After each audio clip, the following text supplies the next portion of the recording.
When someone pays $230 million for mobile home parks, it's time for another mobile home park desktop.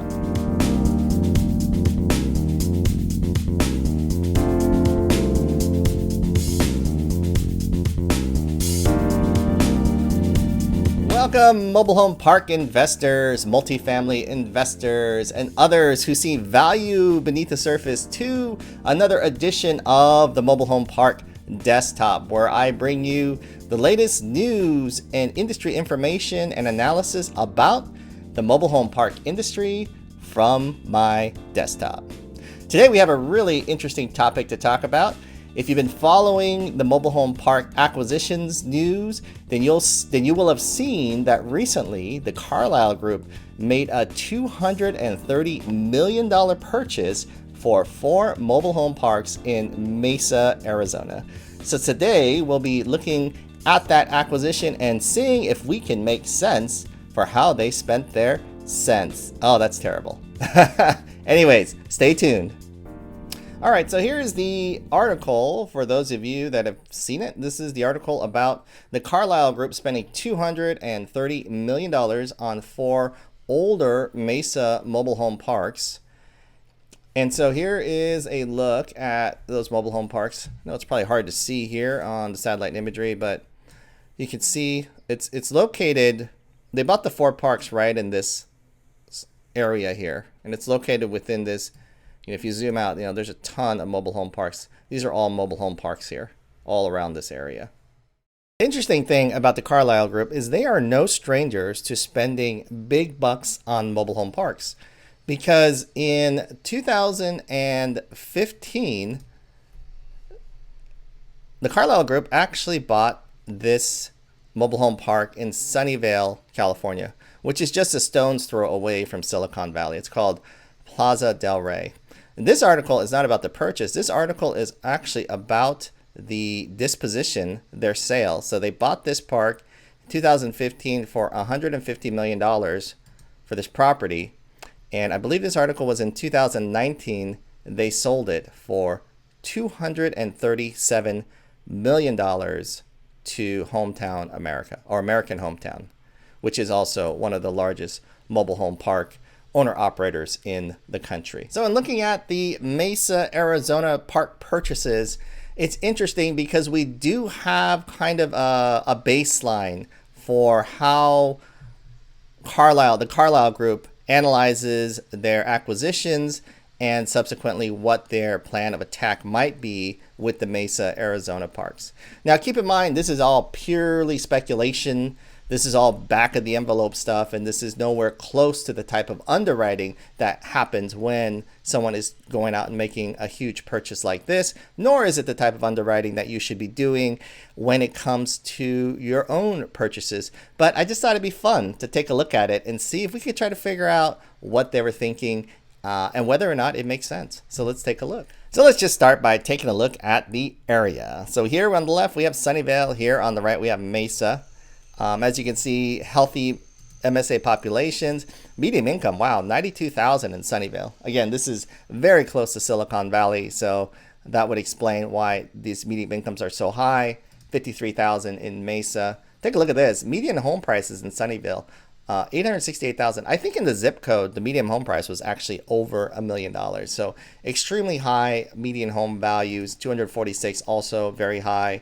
Makes it very difficult for people to afford housing out here. Now take the median income and let's just divide it by 12. So we have a monthly income about $7,700 per month in Sunnyvale, $4,400 a month in Mesa, and then we take a look at the affordability index. So affordability, according to the federal government, if you're spending more than 30% of your take-home income on housing, then you are no longer in an affordable housing market. So here we could see that the affordability, 30% of $7,700 would put this around $2,300. So this is about what we should be spending on housing in this market. In Mesa, Arizona, it's about $1,300. Both of these metrics in a typical mobile home park market would be fantastic.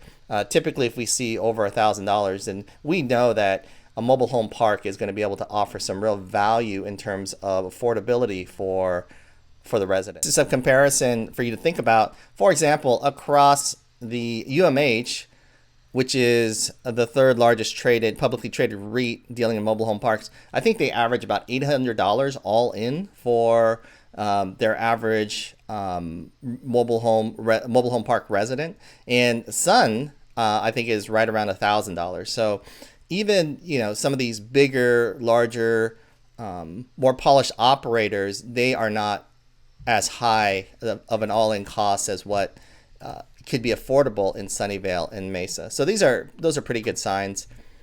Now take a look here, the 3-bedroom rents in the zip code. So $4,000 a month. So right away you can see there's definitely an affordability issue here in Sunnyvale, because the average 3-bedroom rents are around $4,000, but the average affordability of rents in the area is about $2,300. Same thing is going on in Mesa, Arizona as well. Just to take a pause right now and looking at what we've seen so far in the market with this very cursory overview, we see a couple things. One, we see that in general, both of these markets would be very healthy markets for mobile home parks in general, because it seems like there's a real affordability issue when it comes to what residents can afford versus what the median 3-bedroom rents are.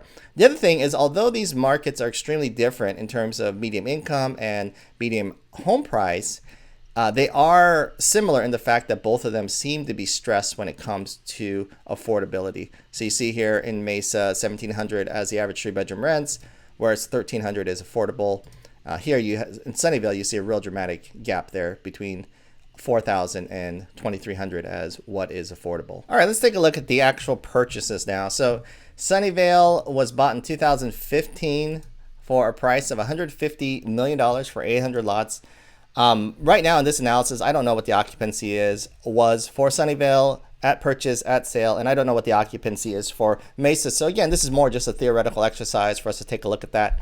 So let's just say that you have 800 lots and we're pricing by lot. Then you see that the per lot purchase for these $150 million that they spent in 2015 was about, you see that the purchase price was about $187,500.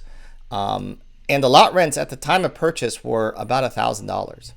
As soon as Carlyle Group took over, they notified new residents that the lot rents were going to go up to $1,600. Now, not all residents were faced with that $1,600 bump. The residents that were already there, I think they had promised them something like 4% increases as long as they signed some type of 4-year agreement.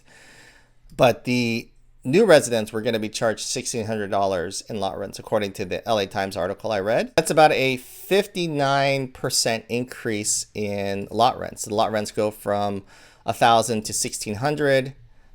The exit price of the Sunnyvale was $237 million. So you can see here it was $296,000 per lot. So about $300,000 per lot when they sold. So taking a look at the Mesa, Arizona purchase, $230 million for 1,583 lots. So almost twice as many lots as they purchased in Sunnyvale. So their per lot cost is actually less than what they spent, even though their overall cost was higher. It's about $145,000 per lot. And the lot rents there, here in Sunnyvale, they're about $1,000. The lot rents there were about $600. If they're going to follow the same formula and look at, let's just say, a 60% bump increase in lot rents, then maybe, excuse me, the new lot rents may end up being around $955. And we'll do some math in a second to see whether or not that seems feasible. All right, so now let's do some quick back of the envelope pricing evaluation. Let's just apply a 4 cap to these purchases, since these are rather large institutional purchases. And let's say that at purchase, the expense ratio was 30%. Again, we're just assuming 100% occupancy at this point. The NOI is $6.7 million, and therefore we get a pricing of about $168 million. They paid about $150 million for the park back in 2015. So with this back of the envelope pricing, it seems like it's probably in line with what the actual value was. And then when they sold for $237 million. If we apply the same ratio, but we add in the new lot rent, then we could actually see pricing get as high as $268 million. They sold for $237 million. I don't think all of the lots had been raised to 1,600, so that might be a factor. I'm not exactly sure what the cap rate was on a purchase this large. A lot of that will depend probably on the financing available. So at least on the surface, you can kind of see how the mechanics of this purchase and disposition worked out.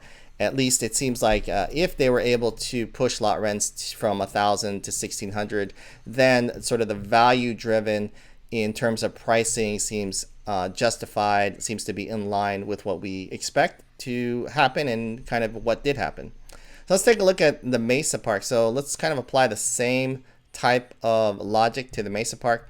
So if you're looking at the Mesa Park and you're looking at it from a 4 cap, again, you're applying a 30% expense ratio, and you're looking at about almost $8 million in NOI, which at a 4 cap comes out to about $200 million in valuation. So this quick back of the envelope would seem to indicate, okay, there was some overpaying on the front end for these parks. However, at the sale, you can see that if they are able to raise their lot rents to $955, across the board, and we'll take a look at how that looks in a second, then the pricing, maybe we're going to see an exit at 317 million, around that area. Again, very back of the envelope, but you can kind of see, oh, okay, maybe these numbers could actually work.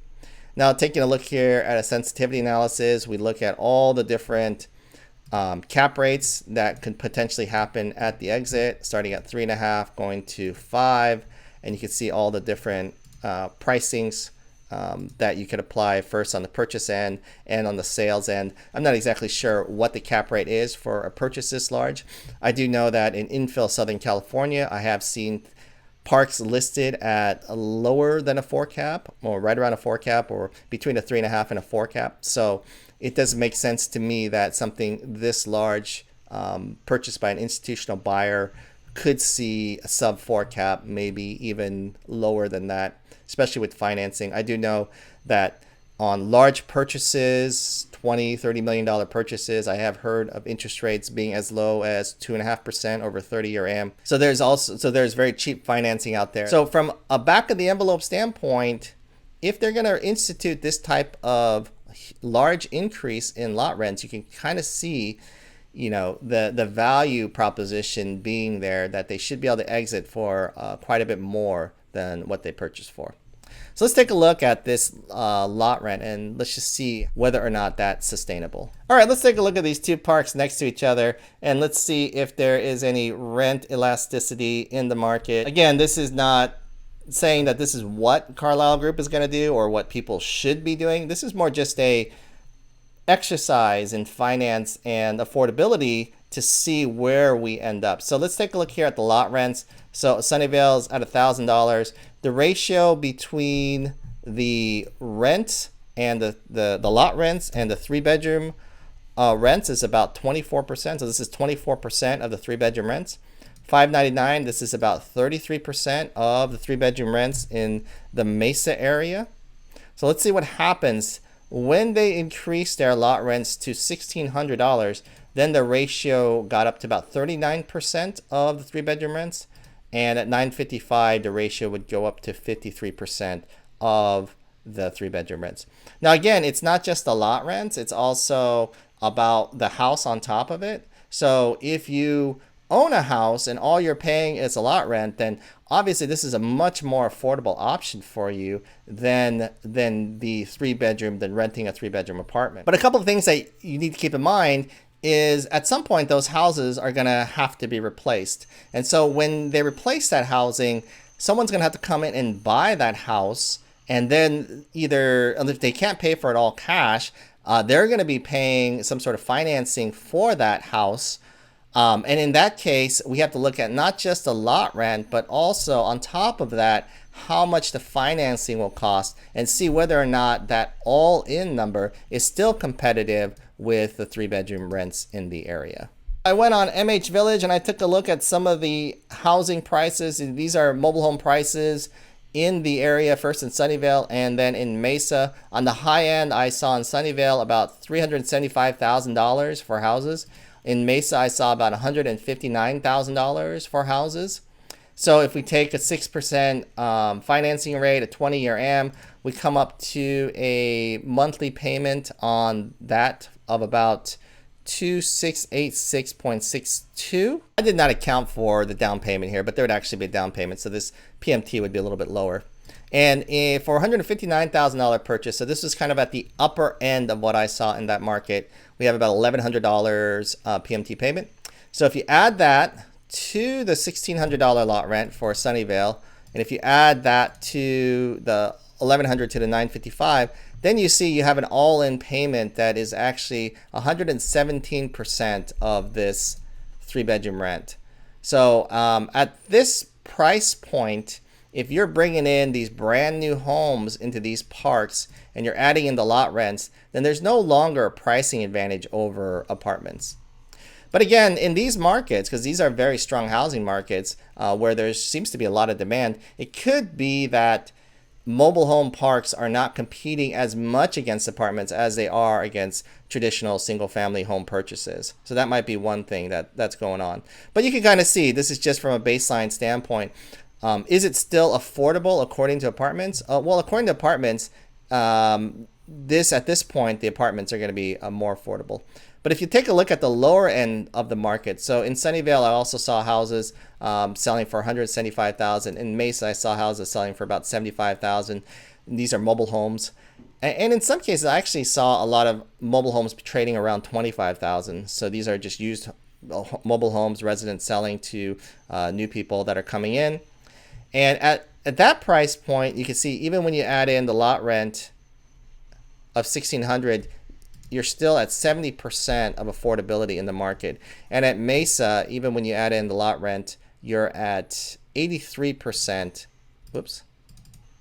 of the 3-bedroom all-in rents in the three-bedroom rents in the market. And usually that's about where we want to be in the mobile home park industry. Just typically, every market is different, but typically we do want to see an all-in pricing, especially if we're trying to sell homes. We want to see an all-in pricing of the mortgage plus the lot rents at around 80% or lower to give even more of a pricing advantage than whatever the 3-bedroom rents are. On the other hand, when you see that your all-in pricing is lower than 80%, then that does mean that there might be some pricing elasticity, and you may be able to increase lot rents if you need to execute on part of your business plan. All right, just to recap, that was a lot of mathing that we just did, a lot of figures, a lot of numbers being thrown around. I think in summary, what we're really looking at is what are the 3-bedroom rents, what's considered affordable in the market, and what is your all-in payment going to be if you're planning to sell off homes, your lot rent plus the mortgage on top of that to your consumer. Can you provide that at a discount to whatever the 3-bedroom rent pricing in the area is at? If you can, if your all-in pricing is 80% or less of the 3-bedroom rents, then you probably have a pricing advantage, and it looks good in terms of being able to execute on a game plan such as that. Well, I hope you enjoyed this week's presentation and overview of the Carlyle Group's $230 million purchase. If you enjoyed this video, please like and subscribe, and I'll see you next week. Thank you very much.